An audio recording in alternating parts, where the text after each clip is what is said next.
जैसे अज्ञान के आधार से ये सोचा करते थे भगवान के दर्शन हो जाए बेड़ा पार हो गया।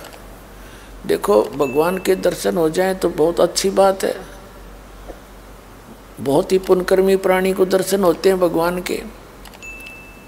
अब परमात्मा के दर्शन हो गए और परमात्मा ने जो हमें ज्ञान दिया उसका आदेश का पालन करया नहीं तो क्या यूज होया उस दर्शन का। जैसे पार्वती जी भगवान शिव की पत्नी थी और वो तो सब तगड़े दर्शन करया करती शिव जी के, और वो जन्मती मरती रही, भगवान के दर्शन भी करती रही। और जब भगवान शिव जी ने उनकी सच्ची लगन देखकर वो मंत्र दिया जिससे उसको कुछ अमरत्व प्राप्त हुआ। कितना अमरत्व हुआ, जब तक भगवान शिव नहीं मरेंगे तब तक पार्वती की मृत्यु नहीं होगी। वो भी उस मंत्र के जापते हुई, भगवान शिव के दर्शन ते नहीं हुई। 107 बार या पार्वती मर चुकी थी और भगवान शिव जी के हृदय में पार्वती जी के प्रति विशेष लगाव और प्रेम था। अब जैसे किसी की पत्नी मर जाती है और युवा अवस्था, भगवान शिव की तो युवा अवस्था और वो भी मर गई, युवा अवस्था में समय पूरा होते ही उसकी आयु फिक्स थी, तो विशेष कसक में रोया करते थे। लेकिन उस मंत्र के बिना वो सुख प्राप्त हुआ नहीं, अमर नहीं हुई, उसका बेड़ा पार नहीं हुआ जितना उससे हो सकता था। एक दिन नारद जी ने बताया कि माता भगवान शिव के पास एक ऐसा मंत्र है जिससे आपका जन्म मरण तब तक समाप्त हो सकता है जब तक भगवान शिव रहेंगे। अब उन्हें तो इतना ज्ञान था कि तुम्हारी जन्म मृत्यु समाप्त हो सकती है। अब कितनी हो सकती है वो तो इस तत्व ज्ञान से पता चला। और नारद जी ने ये भी बताया कि माता आप 107 बार मर चुकी हो और 107 बार ये आपने भगवान शिव को ही पति चुना है।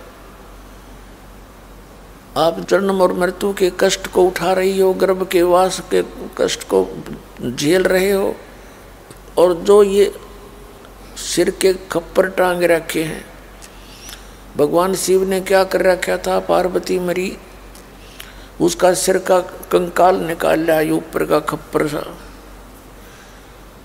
सिर का ऊपर का कटोरा सा तार कर उसमें माला में डाल ले।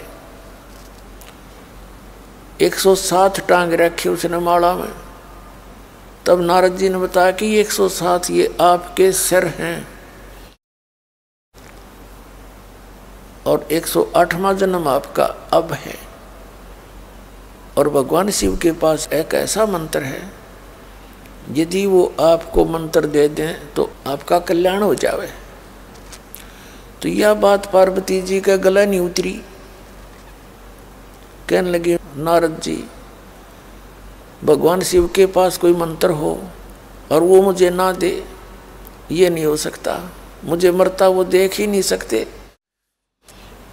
तब नारद जी ने बताया कि ये ऐसा अनमोल मंत्र है माता, ये ऐसे नहीं दिया जा सकता। आप अभी तक उसको अपना पति मानती हो और पति जैसा व्यवहार करती हो, कभी कभी डांट भी लगा देती हो, झड़क भी देती हो, रुष्ट भी हो जाती हो, लेकिन आप उनको एज ए गॉड ट्रीट करो और अधीनी होकर के ये वस्तु मांगो। अति अधीन दीन हो प्राणी, ताको कहिए अकथ कहानी। किसी सत्र का भी ज्ञान लेना है तो आपको मिलेगा। नारद जी तो चले गए बता के, पार्वती की बेचैनी का ठिकाना नहीं रहा कि ये कैसे हो गया कि मुझे ना बताया उन्होंने नाम। लेकिन वो ये भी समझ गई कि ईब आकड़ पाड़न से काम ना चले। आकड़ तो मैं पहला पाड़ा करती, करड़ी तो पहला होया करती, तो नम्रता तो बात बनेगी। नहीं तो वो कतई नहीं बतावे। अब भगवान शिव जी आए घर पे, सैर सपट्टे को गए थे, तो पार्वती पहले तो जैसे पति पत्नी का व्यवहार होता है, चाहे वो कुछ भी है उसी तरह व्यवहार करते हैं। कहाँ थे अभी तक, इतने लेट क्यों करोगे, इस तरह की बातें करती थी। उस दिन चरणों में मत्था टेक के रोने लगी। भगवान शिव ने कहा, पार्वती किसने क्या कुछ कह दिया तेरे को? तो पार्वती जी ने कहा, जी आपके रहते मुझे कौन क्या कह सकता है। रोती रोती कहने लगी, लेकिन कहा, भगवान मुझसे कोई गलती बन गई, आपने मुझसे एक अनमोल वस्तु छुपा रखी है। ए भगवान, मैं जन्मती मरती रहती हूँ, आपके पास एक अनमोल मंत्र है,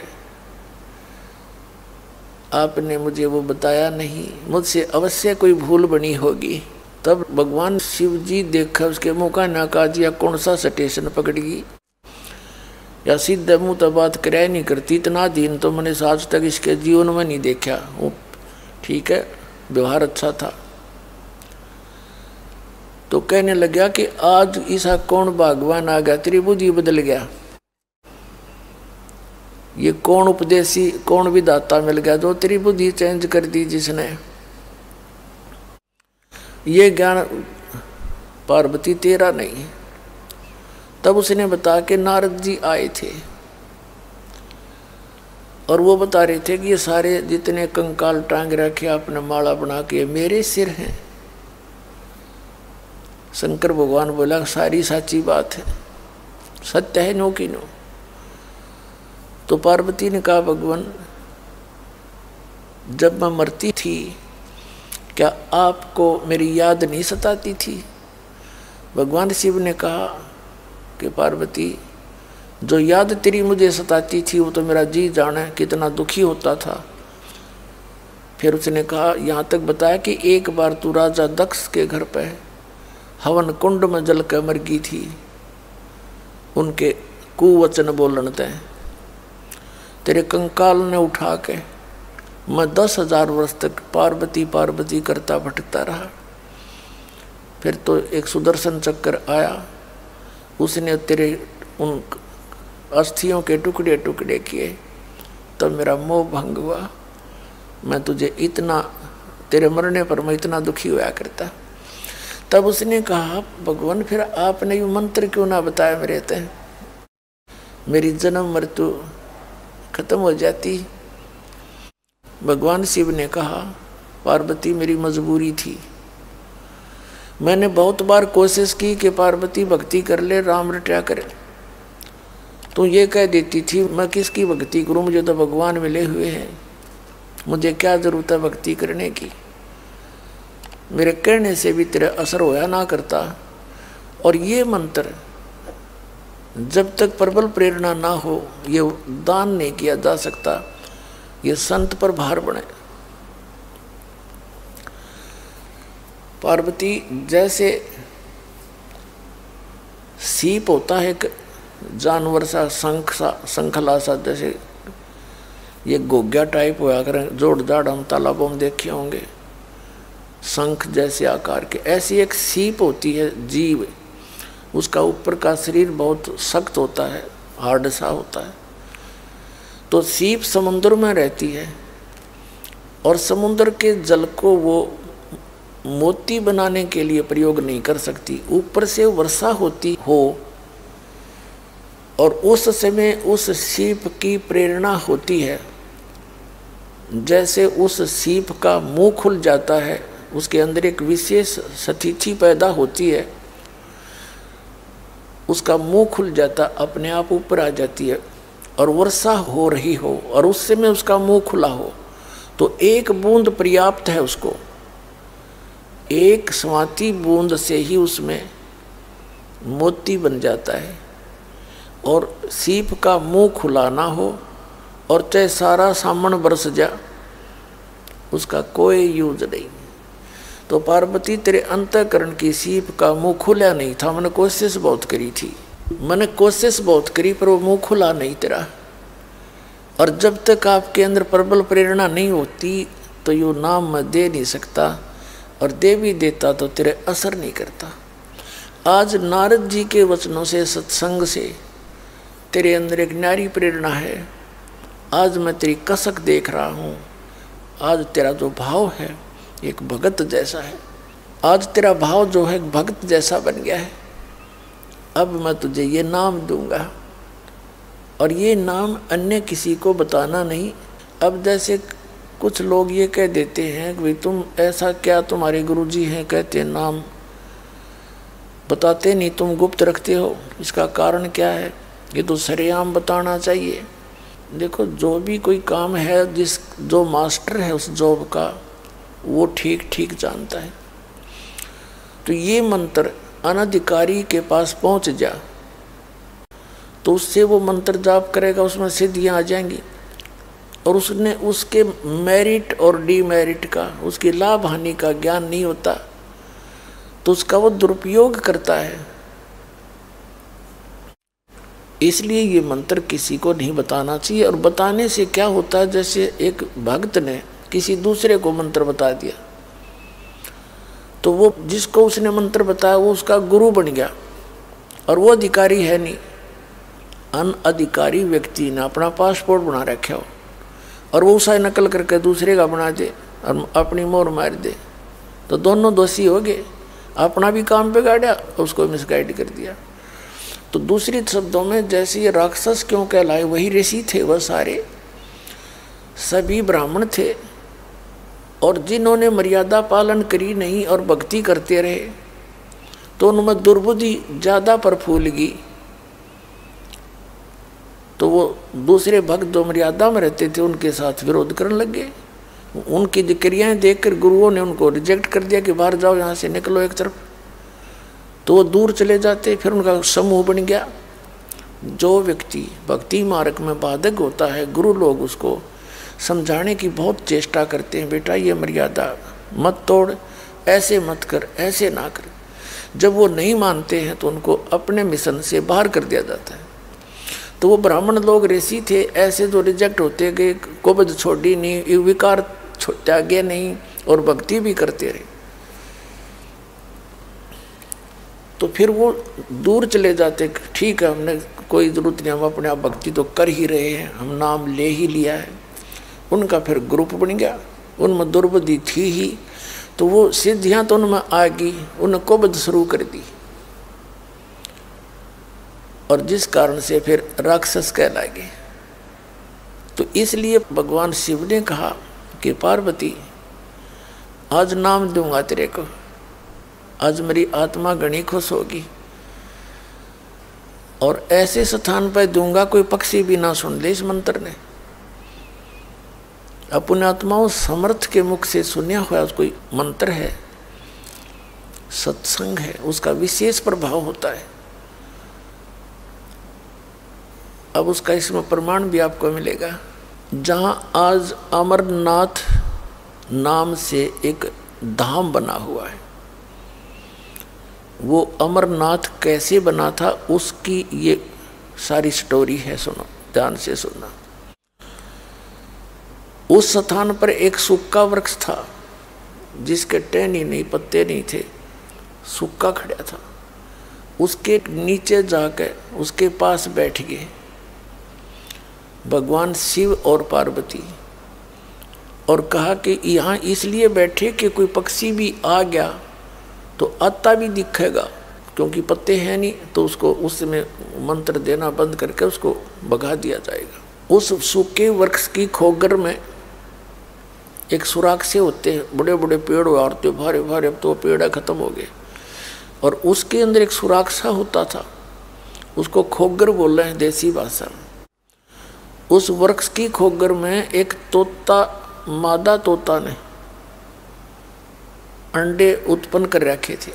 वो भगवान शिव को पता नहीं था, तो भगवान शिव ने वहाँ बैठ के पार्वती को बैठा लिया, एक आसन बिछा के, आप भी बैठ गए। और वहां पर ऐसे जोर जोर से 3 बार तारी बजाई ने, इतना भयंकर नाद होया। आसपास के जितने भी पक्षी थे, पशु थे, वो इतने भयभीत हो गए, उड़ गए, भाग गए दूर। अब तब पार्वती जी को भगवान शिव ने कौन सा मंत्र दिया था? जो दास आपको प्रथम मंत्र देता है, ये 5 नाम का, ये बीच बीच के 5 नाम दिए थे। आपको तो कंप्लीट कोर्स दिया गया, क्योंकि इनको कंप्लीट ज्ञान नहीं था। ये 5 नाम का जो चक्कर है ये बहुत पुराना है, लेकिन ये 5 नाम कौन से थे ये बताए नहीं जाते, जिस कारण से अन्य लोगों ने अटकल लगाकर अन्य नाम शुरू कर दिए। ओंकार, निरंकार, ज्योत स्वरूपी, ज्योति निरंजन, सतनाम और फलाना नाम, ये वो मंत्र नहीं है। और इन 5 नामों से मोक्ष चैनल से है, इस कमल से है, और इसका ओम मंत्र है। फिर बता के उससे ऊपर नाभि, सुंडी जिसको बोले, नाभि के पीछे रीढ़ की हड्डी के ही चिपका हुआ एक कमल है, जिसको नाभि कमल चक्र बोलते हैं। मूल कमल है, उसमें गणेश जी से संबंध है, और उसकी 4 पंखड़ियां हैं। सावित्री ब्रह्मा वाला दूसरा चक्र है नीचे से, उसकी 6 पंखुड़ियाँ जैसी, पत्तियों जैसी आकार की अंतड़ियाँ हैं, बहुत जैसे निशान से। फिर नाभि कमल है, इसकी 8 पंखुड़ियाँ हैं। लक्ष्मी और भगवान विष्णु का ये कमल है, उनके लोक से इसका कनेक्शन है, जहाँ भगवान विष्णु अपने विष्णु लोक में रहते हैं। उसके बाद हृदय कमल है, ये दोनों सतन हैं, इनके ठीक मध्य में, यहाँ पर और बैक साइड में, इसके बैक में और रीढ़ की हड्डी के अंदर की तरफ, ये इसको हृदय कमल कहते हैं। इसमें शिव और पार्वती का वास है, ये शिव का लोक है, और इसका मंत्र सोहम मंत्र है। इसकी 12 पंखड़ियाँ हैं, पत्तियाँ हैं कमल जैसी, ऐसे निशान से बने हुए पूरे इस रीढ़ की हड्डी के अंदर की तरफ, मांस के ऊपर ऐसे चिपके हुए निशान से नजर आते हैं। उसके बाद कंठ कमल है, इस कंठ कमल में श्री देवी के उस लोक का कनेक्शन है, ये उस देवी का कमल है। इसकी 16 पंखड़ियाँ हैं, इसका श्रीयम नाम है। इसकी विधि क्या है वो दास बताएगा, कैसे सिमरण करना, ये तो आपको क्लियर किया कि ये मंत्र हैं, वो 5 मंत्र। तो ये 500 नाम जब बताने लगे, शिवजी भगवान बता रहे थे, जब कंठ कमल तक बता दिया, उसके बाद बता के इससे आगे सहस्रार कमल है, त्रिकुटी कमल है एक। उसके बाद फिर सहस्रार कमल है, 1000 पंखड़ी का। त्रिकुटी कमल पर जो है वो केवल 2 पंखड़ी का कमल है, और एक सहस्रार कमल है जिसमें ये काल ज्योति निरंजन का कमल है। और त्रिकुटी कमल ये एक ऐसा स्थान है जैसे प्रत्येक देश में, प्रत्येक देश का एक राजदूत भवन होता है, और त्रिकुटी से ही सब प्राणियों को फिर आगे जहाँ जाना है वहाँ से उनका आगे जाने का रास्ता फिर वहाँ से शुरुआत होती है, जिसने जहाँ की साधना कर रखी होती है। अब कंठ कमल तक जब बताया गया, पार्वती वो कहती चली गई उसका, क्योंकि वो तो पुण्यात्माएं थी, जल्दी ही उसका ध्यान उन कमलों कर, क्योंकि दिव्य दृष्टि जब खुलती है तभी इनके दर्शन होने शुरू हो जाते हैं। कौन सा कमल कहाँ है, जो बताया गया सही है, मंत्र जाप करती रहे। फिर अगला किया, फिर अगला किया, तो फिर कंठ कमल से आगे जब त्रिकुटी की तरफ चली तो पार्वती बोलना बंद कर गई, यस करना बंद कर गई। पहले तो हाँ हाँ हाँ सही बता रहे हो आप, ऐसा ही है, वो तो चुप होगी। और जो जैसे भगवान शिव ने जब ऐसे ताली बजाई थी, 3 तारी बजाई थी, आवाज करी थी, उससे क्या हुआ कि जो अंडे थे स्वस्थ उस सूखे वृक्ष की खोगड़ में, उस सुराख में, तो अंडे जो स्वस्थ थे वो तो पक्षी बन गए, तोते, उसी से में उड़ के फुर्र गए। एक गंदा अंडा था जो खत्म हो लिया था, उसमें दोबारा कोई प्रक्रिया होने की संभावना बहुत कम रह गई थी।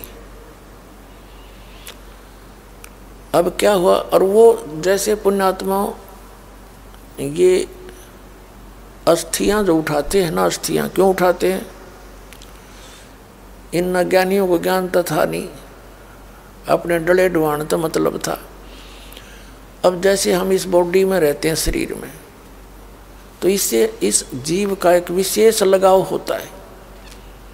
जैसे हम किसी किराए पर मकान पर रहते हैं ना, और उसको कोई खाली करा लेता है, कई दिन याद आए वो कमरे, करना तो पड़ता है, मजबूरी है। तो और ये तो हम अपना मान रहे इसको। इसकी मृत्यु के उपरांत कुल के लोग तो इसको फूंक फाक देते हैं, इसका नामो निशान मिटा देते हैं, और वो जाता है ऊपर अपना कर्म का अकाउंट करा के फिर उसको वापस भेज देते हैं, क्योंकि 13 दिन में इसका सारा प्रोसेस पूरा हो लिया। तपस्या पे भी जा लेता है, वहाँ भी कष्ट उठा लेता है, फिर अन्य सब अकाउंट करा के इसको जो भी अगला जीवन मिलना है वो मिल जाता है, इसको वापस पटक दिया जाता है। तो जब ये वापस वहाँ आता है उस क्षेत्र में, ये कहाँ जाता है? घर पे आता है। घर से पता लगता है कि तेरे शरीर को कहाँ शमशान घाट पर फूका होगा, वहाँ जाता है। तो वहाँ इसने एक हड्डी भी मिल जाती है ना अपने उस शरीर की, उसके चिपक जाता है, या मेरी है। वहाँ से फिर ये सेवड़े टाइप के जो जंतर मंत्र करनी नकमी आत्मा, ये उन हड्डियों को उठा ले जाते हैं, और वो भूत साथ चला जाता है वो प्राणी। फिर उसको वो अपने जंतर मंत्र से काबू करके उसका दुरुपयोग करते रहते हैं। तो अस्थियां उठाने का ये सिस्टम इन नकलियों ने शुरू करवाया, नकली गुरुओं ने, क्योंकि पहले तो साधना गलत करवाई, जिससे भूत तो बनना ही था, उन्हें भी पता था कि भूत बने का होगा। और फिर उनने तो समाधान कराओ, फलाने में मेरा बाबू बोल रहा था, पिताजी बोल रहे हैं, फिर वो जंतर मंत्र करें जाओ, ये बोले जाओ पिताजी, तो हो लिया काम उसका खराब सारा। तो इसलिए इन्होंने एक विकल्प खोजा कि इन सभी अस्थियों को उठा के ऐसे गहरे जल में डालो, बह जाओ, पता ही ना लगे कित गहर कित नहीं। और ये भूत यहाँ से भाग जा उस अपनी अस्थियों की तलाश में। तो वो देखते जाते हैं कहाँ कहाँ गए, उनको पता लग जाता है एक दूसरे भूत तक तेरी हड्डी वहाँ ले गए, तो वहाँ तक जाता है ये जहाँ तक वो अस्थियाँ गई हैं। या तो वो ऐसे पकड़ा जाता अस्थि होगी तो नहीं, फिर वो वापस आ जाता वहीं पर जहाँ ये पहले रहा करता, वहीं आशा जहाँ आशा था वासा हुई।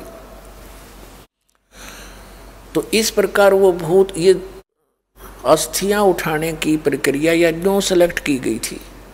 लेकिन जब हम ऐसी भक्ति देंगे, अब वो अस्थि डालते क्या मुक्ति होगी उसकी, और के वो घर छोड़ कर चलेगा, सबके घर बैठे हैं भूत उनके परिवार के।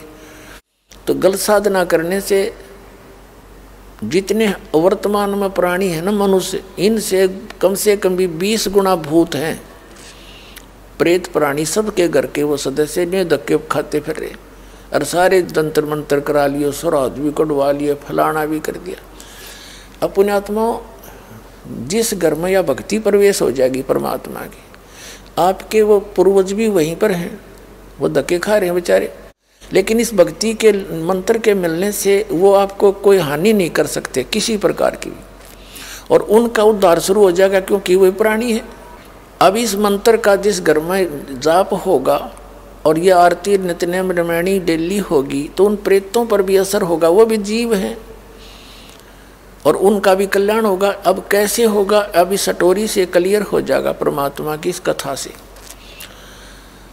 अब वो एक आत्मा का, जैसे कई आप देखते हो गर्भ गर्भपात से मरण होता है। जैसे आपने श्री महावीर जैन जी का इतिहास दास ने बहुत बार दिखाया, उसमें उसके कई लाख बार तो गर्भपात से मरण होया, यानी जीव था उसका संस्कार ऐसा था कि गर्भपात, इतना ही मनुष्य जीवन था उसका, कुछ महीने 2 महीने 6 महीने का, वो गर्भपात होकर मर गया और नेक्स्ट जूनी उसने प्राप्त करी। तो इसी प्रकार एक आत्मा का उस गंदे अंडे में इतना ही संस्कार था, उसने वो जन्म उसमें प्रवेश होना था और उसका खत्म होना था। ये समझ लो गर्भपात था उसका, वो खत्म हो जाता वो जीव।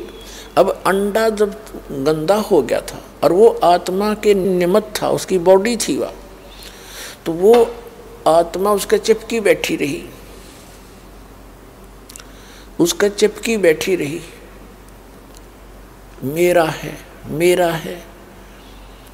अब जब भगवान शिव जी ये मंत्र सुना रहा था, वो अंडा स्वस्थ हो गया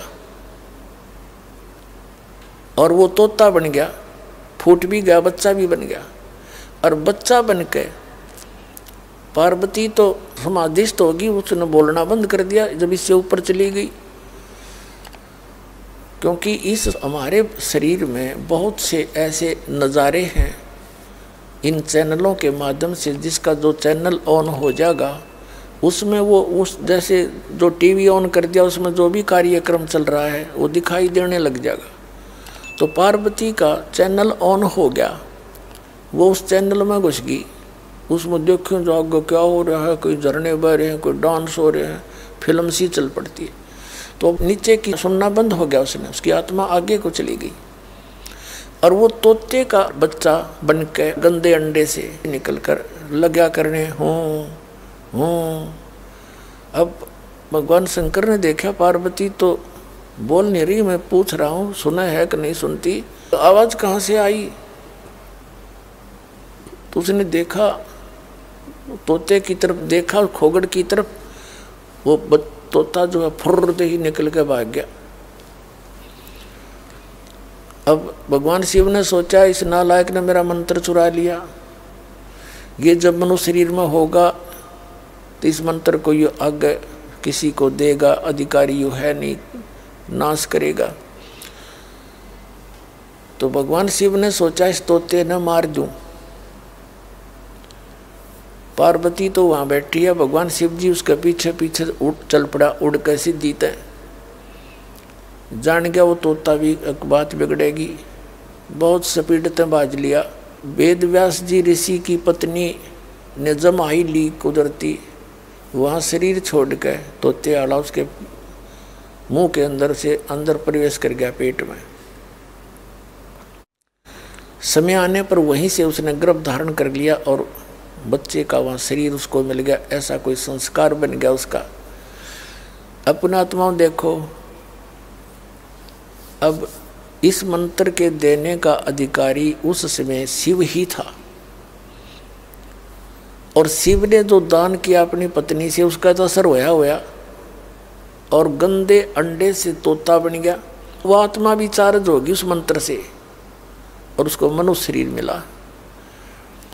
अब इससे बहुत से कंसेप्ट यानी शंकाएं बहुत सी समाधान हो जाएंगी, ध्यान से सुनते रहना। अब उसके गर्भ में जब समय आने पर वो अंदर था ही और फिर उसको बॉडी बनने लगी, जब उसमें प्रवेश कर गया, बच्चे का शरीर उसको मिल गया। लेकिन उसको इतनी चेतना रही कि बाहर जाते ही हमारे ऊपर एक बहुत ज़बरदस्त प्रभाव बन जाता तीनों गुणों का, और बाहर जाकर हम उद्देश्य भूल जाते हैं। मनुष्य जीवन किस लिए मिला था? इसका उद्देश्य केवल आत्म कल्याण के लिए है। बाकी तो हम वैसे जैसे संतान और उत्पत्ति हमारे संस्कार हैं, थोड़ा बहुत झोंपड़ी मकान बना लेना आवश्यकता है, रोजी रोटी के लिए पेट के लिए कार्य करना ये भी आवश्यकता है, लेकिन मूल उद्देश्य क्या है? केवल परमात्मा की सत साधना और मोक्ष कराना है।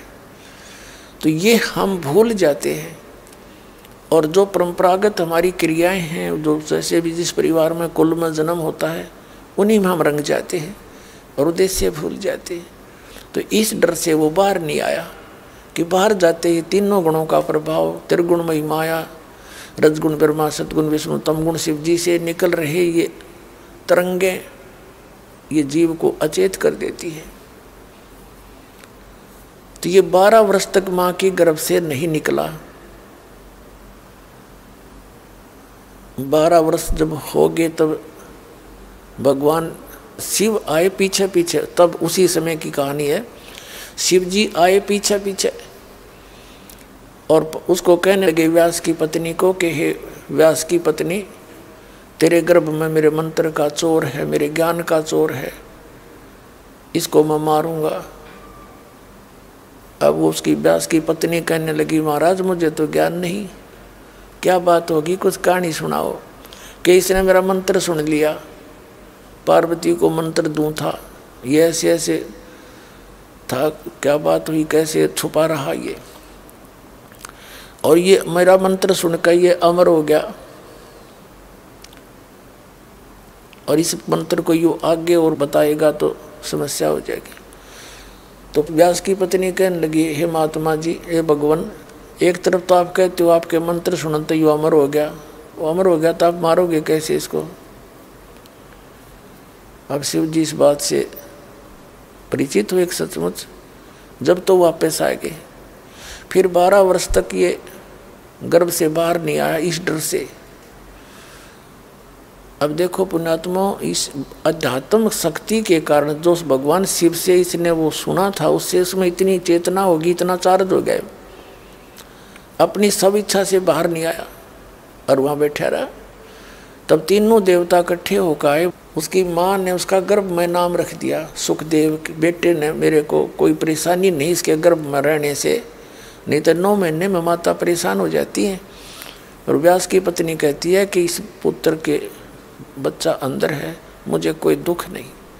उसका सुखदेव, एक तो सुखदेव, इसके 2 नाम रखे गए, एक सुखदेव, सुख माने तोता और सुखदेव माने सुख देने वाला। तो माँ तो क्या करती सुखदेव, वैसे ऋषियों ने नाम धर लिया इसका सुखदेव, क्योंकि तोते से इसकी शरीर से इसका फिर आगे चला था जीवन।